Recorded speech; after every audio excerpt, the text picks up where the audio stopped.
Good morning students. Today's our topic is weather and climate. आज हम देखेंगे weather and climate क्या है। सबसे पहले देखेंगे कि वेदर क्या होता है और इन दोनों में डिफरेंस क्या होता है। सबसे पहले देखेंगे what is weather. Yes, weather is the condition of air that changes day to day and hour to our.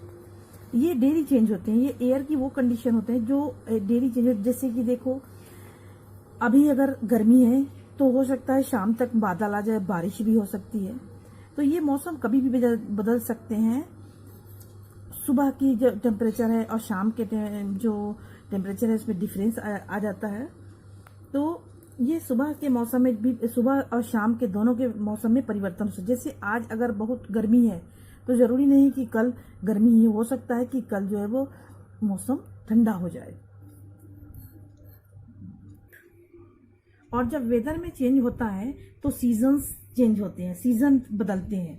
India में मेनली 3 टाइप के सीजन्स होते हैं, summer season, winter season and monsoon season. और हम ये भी देखते हैं कि सीजन के अकॉर्डिंग हमारी लाइफ स्टाइल भी चेंज हो जाती है। कहने का मतलब है कि समर सीजन में, विंटर सीजन में हमारे खाने पीने का जो डिश है या पहनने के कपड़े के जो तरीके, जैसे हम समर में कॉटन के क्लॉथ्स पहनते हैं तो विंटर में हम वुलन के क्लॉथ्स पहनते हैं। इस तरीके से सीजन चेंज होने की वजह से हमारी लाइफ स्टाइल भी चेंज हो जाती है। और इसी सीजन चेंज होने की वजह से भी फार्मर्स भी डिफरेंट टाइप के क्रॉप्स ग्रो करते हैं सीजन के अकॉर्डिंग।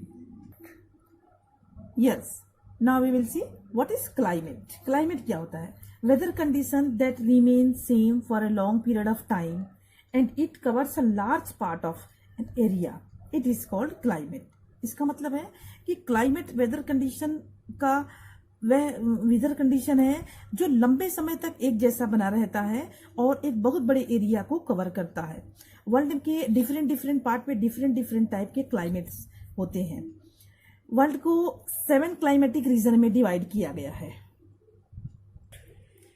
यस, अब हम देखेंगे कि किसी भी जगह के क्लाइमेट को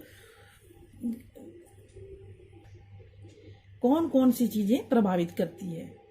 सबसे पहले हम देखेंगे कि किसी भी जगह के क्लाइमेट को प्रभावित करने के लिए सबसे पहली जो चीज है वो डिस्टेंस फ्रॉम द इक्वेटर, यानी डिस्टेंस फ्रॉम द इक्वेटर। यानी किसी भी जगह के क्लाइमेट को डिसाइड करने के लिए सबसे पहले डिस्टेंस फ्रॉम द इक्वेटर, यानी इक्वेटर से उसकी डिस्टेंस कितनी है ये पता होना चाहिए। तो देखिए इस डायग्राम को, देखिए इस डायग्राम के थ्रू हम देखते हैं कि ये हमारी अर्थ है और सन इसमें जो ये इसका इक्वेटर है इस पे डायरेक्ट पड़ रही है। तो इक्वेटर डायरेक्ट पड़ रही है सरफेस पे, तो ये इक्वेटर के आसपास वाला जो एरिया है वो सन रेज ज्यादा रिसीव करता है, इसलिए इसके आसपास वाला एरिया जो है ज्यादा हॉट होगा। और जैसे जैसे हम पोल्स की तरफ बढ़ते जाते हैं तो कंपेरेटिवली इक्वेटर के ये सारा एरिया जो है वो हीट कम स्लैंटिंग सनरेज रिसीव करता है, इसलिए ये सारा एरिया मतलब इतना गर्म नहीं होता जितना इक्वेटर के आसपास का एरिया होता है, ये नॉर्मल होता जाता है। सेकंड फैक्टर है height above the sea level, यानी सी लेवल से जिस एरिया की जितनी ज्यादा ऊंचाई होगी वो उतना ज्यादा कोल्ड होता है। जैसे कि हम जानते हैं कि हिल स्टेशन जैसे शिमला, नैनीताल और ऊटी ये समर में भी कूल रहते हैं, क्योंकि हिमालय की ज्यादातर पिक्स जो वो स्नो से कवर्ड होती है समर में भी। इसलिए ये शो करते हैं कि जिस जगह पर एल्टीट्यूड हाई होता है, यानी जो जगह समुद्र से जितनी ज्यादा ऊंचाई पर होती है वहां का क्लाइमेट उतना ज्यादा कोल्ड होता है। अब third factor distance from the sea, यानी सी से जो प्लेस जितना दूर होता है वहां पर उतनी ज्यादा हीट हो जाता है, वो गर्म प्लेस होता है।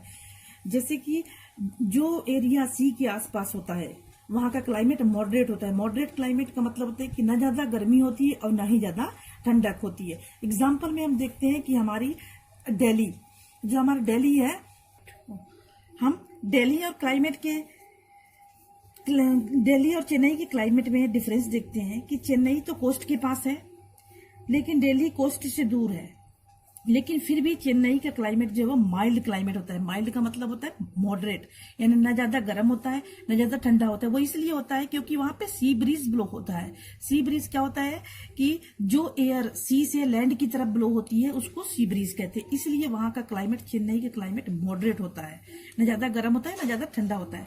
और लेकिन दिल्ली जो है वो दिल्ली जो है वो कोस्ट से काफी दूर है, इस कारण यहाँ का क्लाइमेट एक्सट्रीम क्लाइमेट होता है। एक्सट्रीम क्लाइमेट का मतलब होता है कि गर्मी में, समर में बहुत ज्यादा गर्मी पड़ती है और विंटर में बहुत ज्यादा सर्दी पड़ती है। अब नेक्स्ट फैक्टर है डायरेक्शन ऑफ विंड्स। यदि हॉट रीजन से एयर ब्लो होती है तो टेम्परेचर इंक्रीज होता है, टेम्परेचर बढ़ जाता है, और यदि कोल्ड रीजन से विंड ब्लो होती है तो टेम्परेचर डिक्रीज हो जाता है, यानी टेम्परेचर कम होता जाता है। दिल्ली समर में ज्यादा गर्म होती है क्योंकि राजस्थान से ड्राई और हॉट विंड्स ब्लो होते हैं, और विंटर में हिमालयन माउंटेन ये कोल्ड विंड ब्लो होने के कारण यहाँ का टेम्परेचर बहुत ज्यादा कोल्ड हो जाता है। कभी कभी विंड बादल लेकर भी आते हैं और बारिश हो जाती है। जैसा कि मैंने पहले बताया कि दिल्ली का जो क्लाइमेट है वो एक्सट्रीम क्लाइमेट है, यानी सर्दी में बहुत ज्यादा सर्दी और गर्मी में उतनी ही ज्यादा गर्मी पड़ती है। यस, नेक्स्ट फैक्टर है ह्यूमिडिटी एंड रेनफॉल। सबसे पहले देखेंगे ह्यूमिडिटी क्या होती है। मॉइस्चर और water vapour present in the air is called humidity. Air में जो वाटर वेपर प्रेजेंट होते हैं उसको बोलते हैं ह्यूमिडिटी, और ह्यूमिडिटी के कारण बारिश होती है ना। इक्वेटर के आसपास का जो एरिया है वो हॉट और ह्यूमिड होता है, जिसकी वजह से वहां पे बहुत ज्यादा बारिश होती है। जो एयर डेजर्ट लैंड में ब्लो होती है वो ह्यूमिड नहीं होती है, इसलिए डेजर्ट लैंड में बहुत कम बारिश होती है, या कभी कभी बारिश बहुत लंबे समय तक नहीं होती है।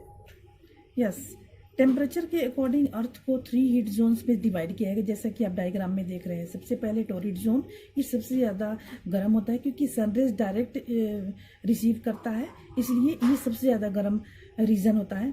उसके बाद में टेम्परेट जोन, ये नॉर्दर्न पोल्स की तरफ है, और ये साउदर्न पोल, ये जो सेकंड है वो टेम्परेट जोन है।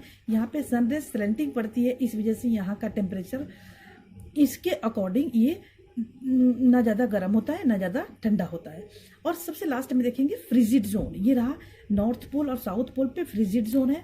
फ्रिजिड जोन में सनरेज बहुत कम जाती है, स्लैंटिंग जाती है लेकिन बहुत कम पहुंचती है, इस वजह से इस फ्रिजिड जोन में, और दोनों ही नॉर्थ में और साउथ में दोनों में, ये इसमें पूरे साल इसमें बर्फ जमा होता है। ये बहुत ज़्यादा एक्सट्रीम कोल्ड यहाँ का क्लाइमेट होता है।